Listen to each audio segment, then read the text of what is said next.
سلطان صلاح الدین ایوبی کے کمرے کے گھوڑے کے سامنے آ کر کھڑا ہو گیا۔ سلطان صلاح الدین ایوبی نے فوراً گھوڑے کو روکا اور اس نوجوان کو ڈانٹتے ہوئے کہا، اے نوجوان، کیا تم اپنی زندگی سے اتنے تنگ آ گئے ہو کہ اتنی تیز رفتار گھوڑی کے سامنے آ گئے؟ تم جانتے ہو کہ اگر میں گھوڑے کو وقت پر نہ روکتا تو گھوڑا تمہیں کچل کر چلا جاتا۔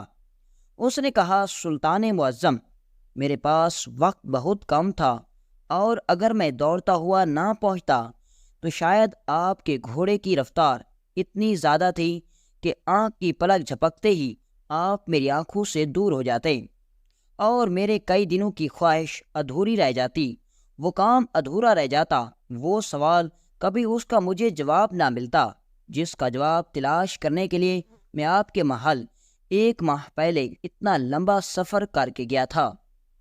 یہ سن کر سلطان صلاح الدین ایوبی نے فوراً اس نوجوان کو کہا، اچھا، تم وہی نوجوان ہو جو آج سے تقریباً 1 ماہ پہلے میرے محل کے دروازے پر گئے تھے، لیکن اس وقت چونکہ میں آرام کر رہا تھا لہٰذا سپاہی نے تمہیں اندر جانے کی اجازت نہیں دی۔ اس نے کہا، جی ہاں سلطان معظم، میں وہی نوجوان ہوں۔ یہ سن کر سلطان صلاح الدین ایوبی حیران ہو گئے اور کہا، اے نوجوان، بتاؤ آخر تمہارا کیا مسئلہ تھا جو تم اس مسئلے کا حل تلاش کرنے کے لیے اتنا لمبا سفر کر کے آئے تھے؟ تو یہ سن کر اس نوجوان نے کہا، سلطان معظم، آپ جو کہ اتنا لمبا سفر کر کے آ رہے ہیں لہٰذا تھوڑا سا فاصلے پر ایک گھنا درخت ہے اور اس گھنے درخت کے ساتھ میں ایک تازہ ٹھنڈا کنواں ہے۔ آپ تھوڑی دیر وہاں آرام کر لیں اور اس کنویں سے میٹھا پانی پی لیں، میں آپ کو وہاں جا کر اپنا مسئلہ بتاتا ہوں۔ سلطان نے کہا، ٹھیک ہے، تم چلو۔ اب سلطان صلاح الدین ایوبی اس نوجوان کے ساتھ چل پڑے۔ وہ نوجوان سلطان صلاح الدین ایوبی کو ایک پیپل کے بڑے سے درخت کے نیچے لے گیا۔ سلطان صلاح الدین ایوبی نے سپاہیوں کو حکم دیا کہ تھوڑی دیر گھوڑوں کو چرانے کے لیے چھوڑ دیا جائے اور ان کو پانی پلایا جائے، اور ایک سپاہی ان کے لیے پانی بھرنے کے لیے چلا گیا۔ اب سلطان صلاح الدین ایوبی درخت کے تنے کے ساتھ ٹیک لگ کر آرام کرنے لگے اور وہ نوجوان سلطان صلاح الدین ایوبی کے ساتھ بیٹھ گیا۔ سلطان صلاح الدین ایوبی نے اس نوجوان سے پوچھا، اے نوجوان، بتاؤ آخر تمہارا مسئلہ کیا ہے؟ آخر ایسا کون سا مسئلہ تھا جس کو حل کروانے کے لیے تمہیں اتنا سفر کرنا پڑا؟ اس نے کہا، سلطان معظم، میرا نام خلیل ہے، میں اجمیر گاؤں کے اندر رہتا ہوں۔ میں ایک جاگیردار کے پاس 200 سونے کے سکوں پر ملازمت کرتا ہوں۔ اس جاگیردار کے پاس گھوڑوں کے اسبل ہیں، اس کے علاوہ بھیڑوں کے ریوڑ اور اس کا بڑے بڑے تاجروں کے ساتھ بھی کاروبار ہوتا ہے۔ سلطان معظم، اس جاگیردار کی زمین کا ایک ٹکڑا دریا سے تھوڑا سا فاصلے پر آباد ہے اور وہ جاگیردار کئی سالوں سے اس زمین کے ٹکڑے پر اناج اگاتا ہے۔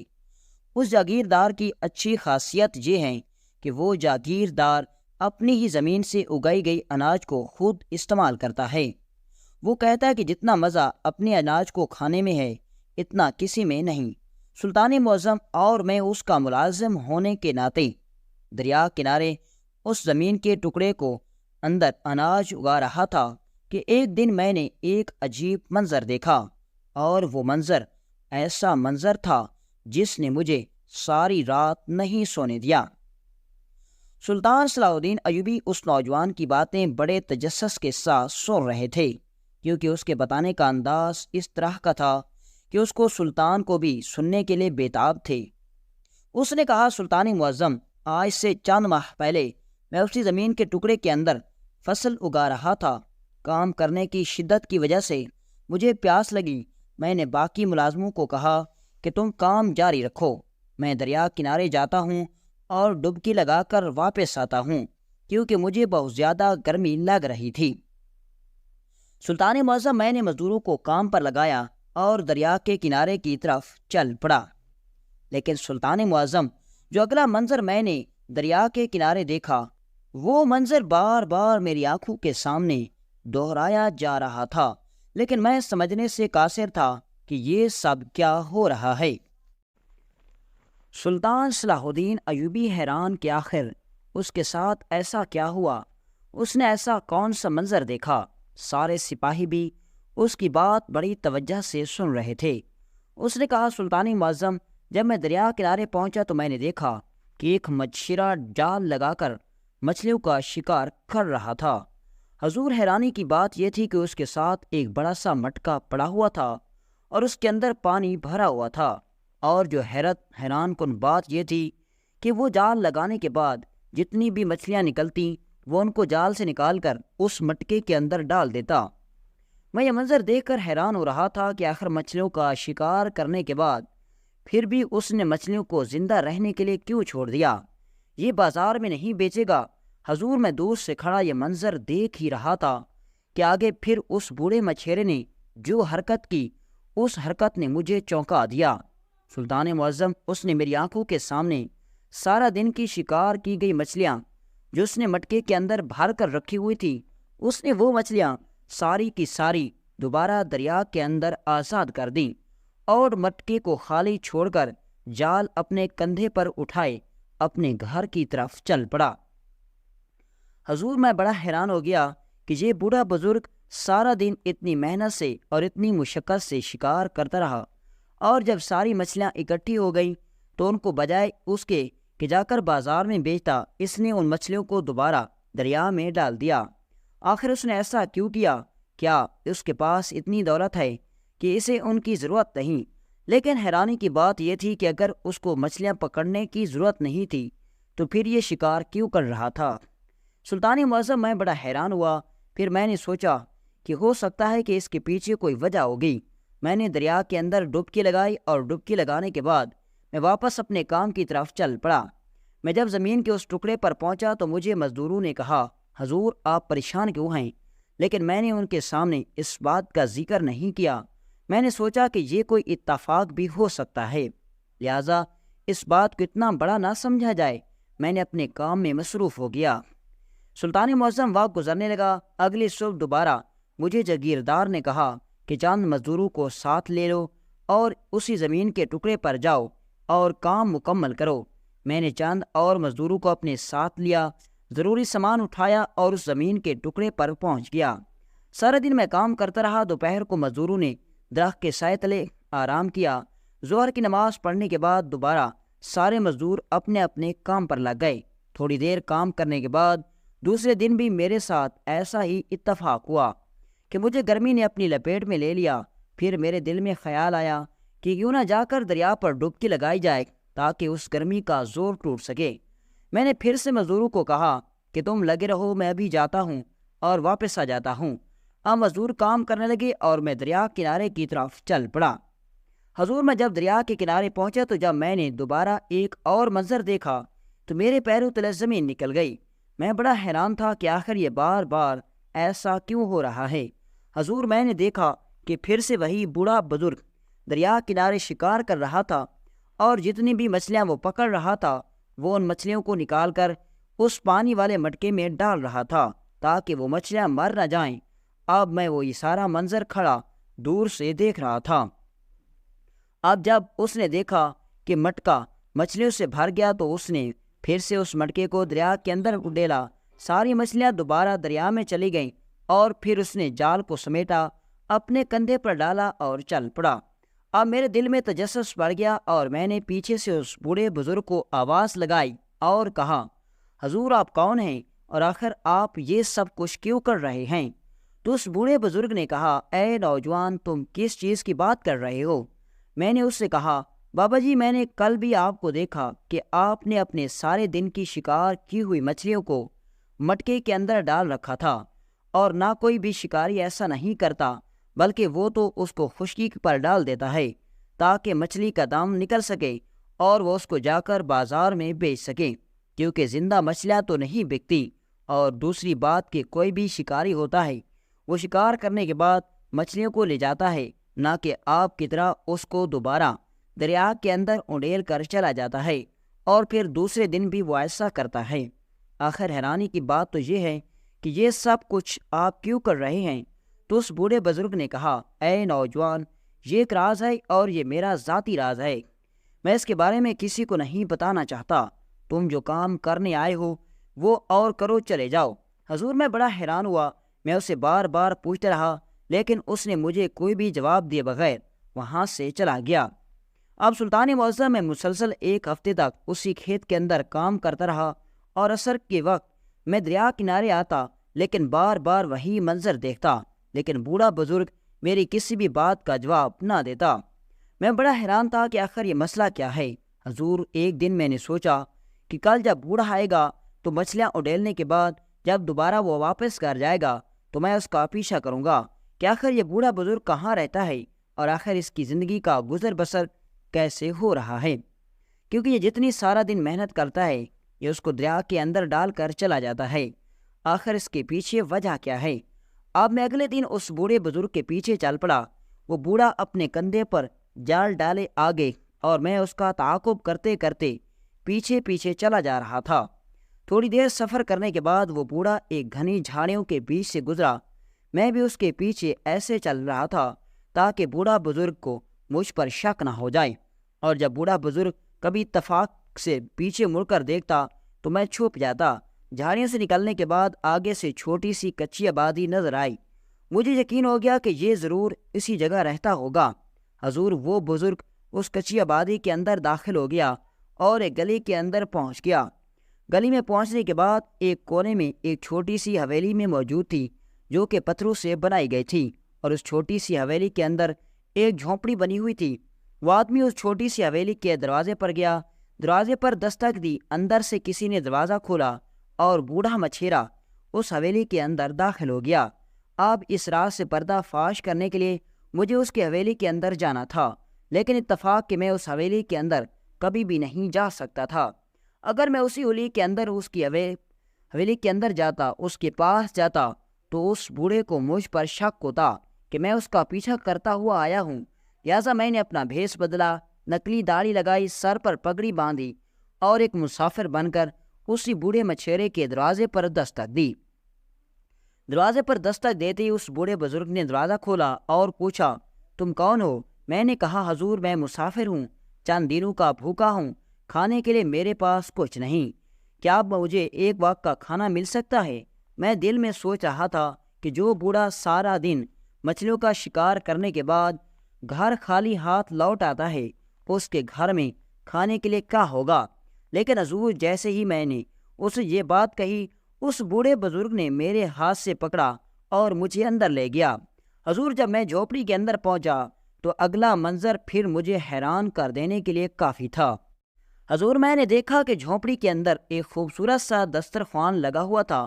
اس دسترخوان پر 3-4 قسم کے مختلف کھانے موجود تھے۔ دسترخوان کو لگایا ہوا دیکھ کر مجھے یقین ہو گیا کہ ضرور یہ بوڑھا بزرگ اپنی بیوی کے ساتھ کھانا کھانے کے لیے بیٹھا ہی تھا کہ میں نے دستک دے دی۔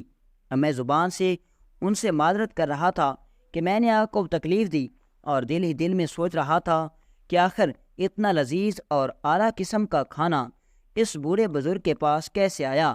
حالانکہ اس کے گھر کو دیکھا جائے تو مٹی کا بنا ہوا کچا گھر تھا۔ اس کے گھر کے اندر کوئی ایسا آدمی موجود نہیں تھا جو کہ اتنا کمانے والا ہو۔ اور جب میں نے اس بوڑھے بزرگ سے پوچھا، حضور آپ کا کوئی بیٹا نہیں؟ تو اس نے کہا، نہیں، میرا کوئی بیٹا نہیں۔ میں حیران ہو گیا کہ اس کی بیوی بوڑھی ہے، خود یہ سارا دن شکار کر کے مچھلیاں دریا کے اندر ڈال کر چلا جاتا ہے، لیکن جب گھر پہنچا تو اتنا اعلیٰ قسم کا دسترخوان، آخر ماجرا کیا ہے؟ اب یہ سوال دل میں لیے میں نے ان کے ساتھ کھانا کھایا، اور کھانا کھانے کے بعد میں نے ان کا شکریہ ادا کیا اور وہاں سے چلا گیا، اور مجھے مزید تجسس میں پڑھنے کے علاوہ کچھ نہ ملا۔ میں حیران ہو گیا کہ آخر معاملہ کیا ہے۔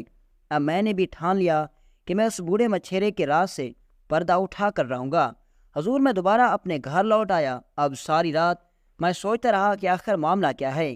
مجھے اس بوڑھے کی شکل سے بھی ایسا نہیں لگتا تھا کہ یہ کوئی غلط کام کر کے کچھ کما رہا ہو، کیونکہ اس کے چہرے پر سفید داڑھی، منہ پر نور تھا۔ ان کے گھر کے اندر ایک الگ ہی سکون تھا۔ میں بڑا حیران تھا کہ آخر معاملہ کیا ہے۔ اب میں ہر آئے دن سوچتا تھا کہ آخر کیسے اس بوڑھے سے معلوم کروں، آخر کون سا ایسا شکاری ہوگا جو سارا دن شکار کرتا ہے اور پھر شام کو اپنی محنت کی کمائی کو پانی کے اندر ڈال کر چلا جاتا ہے۔ یہ سن کر سلطان صلاح الدین ایوبی حیران ہو گئے اور اس نوجوان کو کہا کہ اگر تم سچ بول رہے ہو تو پھر یہ بات بالکل حیران کر دینے والی ہے، آخر اس کے پیچھے کیا راز ہو سکتا ہے؟ سلطان صلاح الدین ایوبی نے اس نوجوان سے پوچھا، کیا آج بھی وہ مچھیرا دریا کنارے شکار کر رہا ہوگا؟ تو اس نوجوان نے کہا، جی ہاں حضور، میں ابھی اس کو دیکھ کر آ رہا تھا، وہ اتنی گرمی کے اندر بھی شکار کرنے میں مصروف تھا۔ سلطان نے سپاہی کو حکم دیا اور کہا کہ جا کر اس بوڑھے بزرگ کو میرا پیغام پہنچاؤ اور اس سے کہو کہ فلاں جنگل کے اندر فلاں درخت کے نیچے سلطان صلاح الدین ایوبی تمہیں بلا رہے ہیں۔ گھوڑے پر سوار سپاہی دریا کنارے پہنچا تو اس نے دیکھا کہ اتنی گرمی کے اندر بھی وہ بوڑھا مچھیرا بڑی ہی محنت سے شکار کر رہا تھا، اور اس نوجوان کے مطابق دریا کنارے مٹکا پڑا ہوا تھا جس کے اندر شکار کی گئی مچھلیاں موجود تھیں، چونکہ اس وقت سلطان کا سپاہی عام لباس میں تھا۔ سلطان کے سپاہی کو دیکھ کر بوڑھا بزرگ دریا سے نکل آیا اور کہا، اے نوجوان، اگر تم میرے پاس مچھلیاں خریدنے کے لیے آئے ہو تو میں تمہیں یہ بتانا چاہتا ہوں کہ میں مچھلیاں فروخت نہیں کرتا۔ یہ سن کر سپاہی کو اور بھی یقین ہو گیا کہ وہ نوجوان سچ کہہ رہا ہے۔ اس نے کہا، حضور، میں کوئی خریدار نہیں ہوں جو آپ سے مچھلیاں خریدنے کے لیے آیا ہوں، بلکہ میں تو وقت کے عظیم سلطان صلاح الدین ایوبی کا سپاہی ہوں، اور سلطان صلاح الدین ایوبی تمہیں فلاں جنگل کے اندر گھنے درخت کے نیچے بلا رہے ہیں۔ سپاہی نے سوچا کہ میں نے اسے سلطان کا حکم سنایا تو یہ سب کچھ چھوڑ چھاڑ کے میرے ساتھ چل پڑے گا، لیکن جب اس بوڑھے بزرگ نے سپاہی کو جواب دیا تو اس جواب نے سپاہی کو بھی حیران کر دیا۔ اس نے کہا، جا کر سلطان سے کہہ دو کہ میں صبح سے لے کر عصر کی نماز تک محنت اور مزدوری کرتا ہوں، اور اس دوران میں کوئی اور کام نہیں کرتا۔ میں عصر کی نماز ادا کرنے کے بعد سلطان کی خدمت میں حاضر ہو جاؤں گا۔ اگر اس کے بعد سلطان نے میری گردن بھی اتارنی ہو تو میں تیار ہوں، لیکن عصر سے پہلے میں سلطان سے پاس نہیں آ سکتا۔ جب یہ پیغام سپاہی نے سلطان صلاح الدین ایوبی کو سنایا تو سلطان بھی حیران ہو گیا کہ آخر وہ نوجوان بوڑھا مچھیرا آخر یہ چیز کیا ہے، آخر وہ کس مٹی کا بنا ہوا ہے کہ جس نے واقع سلطان کو بھی منع کر دیا۔ سلطان صلاح الدین ایوبی سمجھ گئے کہ وہ بوڑھا مچھیرا کوئی عام انسان نہیں، ضرور اس کے پیچھے کوئی راز پوشیدہ ہے۔ اب سلطان نے کہا، اے سپاہیوں، چلو ہم خود اس بوڑھے بزرگ کے پاس جاتے ہیں۔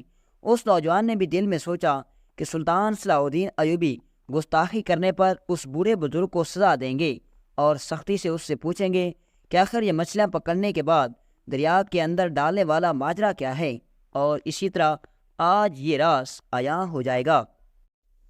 لیکن جب سلطان صلاح الدین ایوبی دریا کنارے پہنچے تو دیکھا کہ اس نوجوان کے بتانے کے مطابق اس مچھیرے کا مٹکا مچھلیوں سے بھر چکا تھا۔ اس بوڑھے بزرگ نے سلطان کے سامنے ہی مچھلیوں سے بھرا مٹکا دریا کے اندر ڈالا اور اپنے جال کو سمیٹنے لگا۔ تو اتنے میں سلطان صلاح الدین ایوبی نے کہا، اے بابا جی، تمہیں وقت کے سلطان نے بلایا لیکن تم نہیں آئے، آخر تمہارے اندر ایسی کیا خاص بات ہے؟ اس نے کہا، حضور مجھے معاف کر دیں، لیکن میرا ایک اصول ہے کہ جب میری روزی کا وقت ہوتا ہے اس وقت میں کسی اور کام کو نہیں کرتا، چاہے مجھے سلطان کا حکم ہی کیوں نہ ہو، کیونکہ بروز محشر میرا رب مجھے حق حلال کی روزی کمانے کی وجہ سے میرے سارے گناہ معاف کر دے گا۔ یہ سن کر سلطان نے کہا، بابا جی، تم کون سی حق حلال کی روزی کماتے ہو؟ تم نے جتنی ساری دن میں مچھلیاں پکڑی وہ ساری تم نے دریا کے اندر ڈال دی، آخر ماجرا کیا ہے؟ تو اس بوڑھے بزرگ نے کہا، میں نے اپنے حصے کا کام کر دیا، اب میں آگے کچھ نہیں جانتا۔ سلطان نے کہا، بابا جی، میں تمہیں حکم دے رہا ہوں کہ تم مجھے بتاؤ کہ آخر یہ سب کچھ کرنے کے پیچھے اصل وجہ کیا ہے؟ تم سارا دن مچھلیاں پکڑتے ہو، لیکن شام کے وقت ان ساری مچھلیوں کو جو کہ تم نے اتنی گرمی کی شدت میں پکڑی ہوتی ہیں ان کو دوبارہ دریا میں ڈال کر چلے جاتے ہو۔ اگر تم ان مچھلیوں کو جا کر بازار میں بیچو تو تم اچھی خاصی رقم کما سکتے ہو۔ تو اس نے کہا، سلطان معظم، آپ کی بات درست ہے، لیکن اس کے پیچھے ایک راز ہے اور اس راز کے بارے میں کسی کو نہیں بتا سکتا، اور یہ بات میں وہ کہہ کر بوڑھا بزرگ اپنے کندھے پر جال ڈالے چل پڑا۔ سلطان صلاح الدین ایوبی اور وہ نوجوان حیرت سے اس بوڑھے بزرگ کو دیکھ رہے تھے، لیکن اس نوجوان کے لیے سب سے بڑی حیرت کی بات یہ تھی کہ سلطان صلاح الدین ایوبی نے گستاخی کرنے کی وجہ سے اسے کچھ نہ پوچھا، نہ ہی اسے کوئی سزا دی اور نہ ہی اسے سختی سے کچھ پوچھا۔ سلطان صلاح الدین ایوبی کا رویہ اس کے ساتھ ایسا تھا کہ جیسے سلطان صلاح الدین ایوبی کوئی عام انسان ہو۔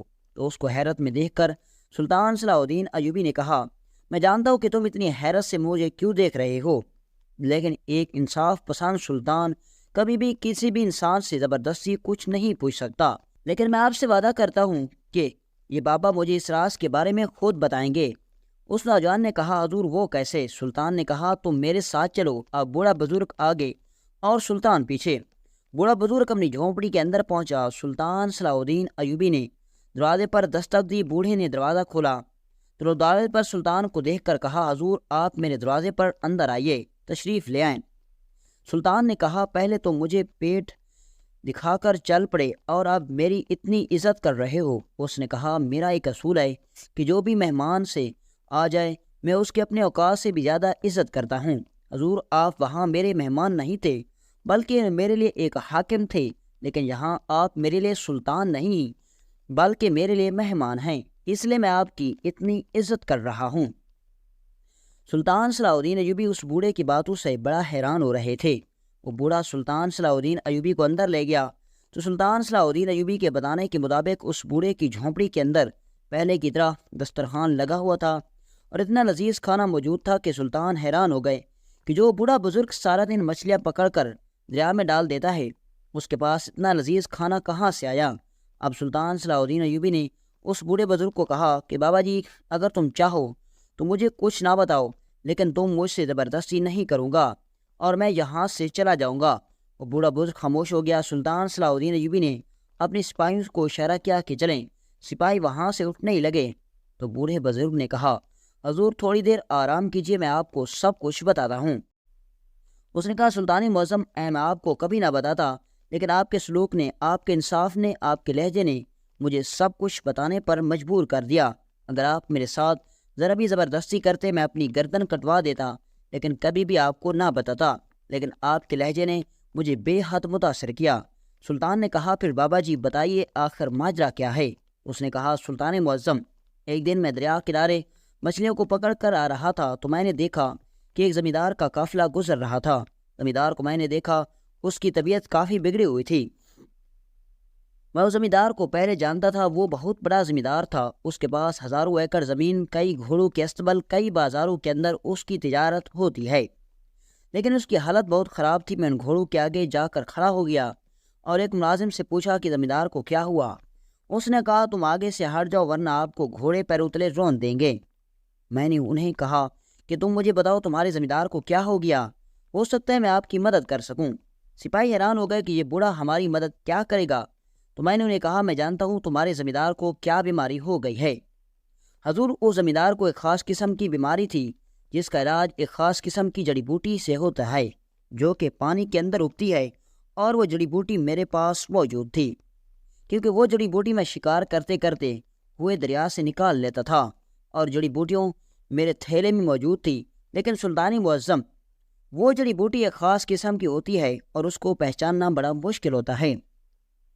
اس کو گدلے پانی سے نکالنا ایک مہارت کا کام ہے، اور میں جانتا تھا کہ اس قسم کی جڑی بوٹی حکیم کے پاس بہت کم ہوتی ہے، کیونکہ وہ جڑی بوٹی کئی گھنٹے پانی میں رہ کر نکالنی پڑتی ہے اور یہ کام اتنا آسان نہیں تھا۔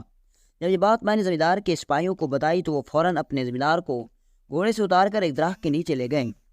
میں نے جڑی بوٹی کو تیار کیا اور اس کی دوا زمیندار کو پلائی۔ زمیندار چاند ہی لمحوں کے اندر صحت یاب ہو گیا، اس کی حالت بالکل صحیح ہوگی اور وہ ہوش میں آ گیا، اور اس نے پوچھا کہ میں تو موت کے منہ میں جا رہا تھا، آخر میں کیسے صحیح ہو گیا؟ تو سپاہی نے اسے بتایا کہ حضور، اس بوڑھے مچھیرے نے آپ کا علاج کیا۔ یہ سن کر اس زمیندار نے کہا کہ جب تک مجھ پر موت نہیں آتی اس وقت تک تمہاری 2 وقت کی روٹی میرے ذمہ ہو گئی۔ اور بوڑھے مچھیرے، بابا جی تم نے انکار بالکل نہیں کرنا، کیونکہ میں اپنے جیتے جی آپ کا یہ احسان اتار تو نہیں سکتا، لیکن کچھ کام کرنا چاہتا ہوں۔ حضور، اس نے اپنے دل سے کہا تو میں نے اس کو انکار نہیں کر سکا، لیکن جب میں گھر آیا تو میں نے اپنے دل سے کہا کہ جب تک وہ زمیندار زندہ رہے گا 2 وقت کی روٹی میرے لیے بھجواتا رہے گا۔ لیکن جب اس زمیندار کو اگر موت نے آ لپیٹا تو اس وقت میں کیا کروں گا؟ لہٰذا میں نے دل میں سوچا کہ جب تک وہ زمیندار میرے لیے کھانا بھجواتا رہے گا، 2 وقت کی روٹی بھجواتا رہے گا، اس وقت تک میں شام تک مچھلیاں پکڑنے کے بعد ان کو دریا میں ڈالتا رہوں گا تاکہ میں سست نہ پڑ جاؤں، تاکہ یہ جو میرے پاس فن ہے یہ بھی ختم نہ ہو جائے، اور کبھی بھی زمیندار کی موت ہو گئی تو پھر دوبارہ سے مجھے مشکل نہیں ہوگی، میں کسی کا محتاج نہیں ہوں گا، اور اس دن سے میں مچھلیاں پکڑ کر مٹکے میں نہیں ڈالوں گا بلکہ ان کو جا کر بازار میں بیچوں گا۔ اور حضور اسی وجہ سے میں وہ مچھلیاں پکڑتا ہوں اور شام کے وقت دوبارہ مٹکے سے دریا میں ڈال دیتا ہوں تاکہ وہ مچھلیاں بھی نہ مریں اور میں اپنے فن کو بھی نہ بھلا پاؤں اور نہ ہی میں سست پڑوں، اور اسی وجہ سے میں ہر روز وہ مچھلیاں دریا کے اندر ڈال دیتا تھا۔ یہ سن کر سلطان صلاح الدین ایوبی بوڑھے بزرگ جو کہ مچھیرا تھا اس کے عقلمندی سے بڑے متاثر ہوئے، اور اس کے بعد سلطان صلاح الدین ایوبی نے ایک تھیلی سونے کے سکوں سے بھری ہوئی بوڑھے کو تحفے میں دی اور وہاں سے رخصت ہو گئی۔ اور اسی طرح یہ راز سب لوگوں کے سامنے آ گیا کہ آخر وہ بوڑھا بزرگ شکار کرنے کے بعد جتنے بھی مچھلیاں ہوتی ہیں ان کو دوبارہ دریا میں کیوں ڈال دیتا تھا۔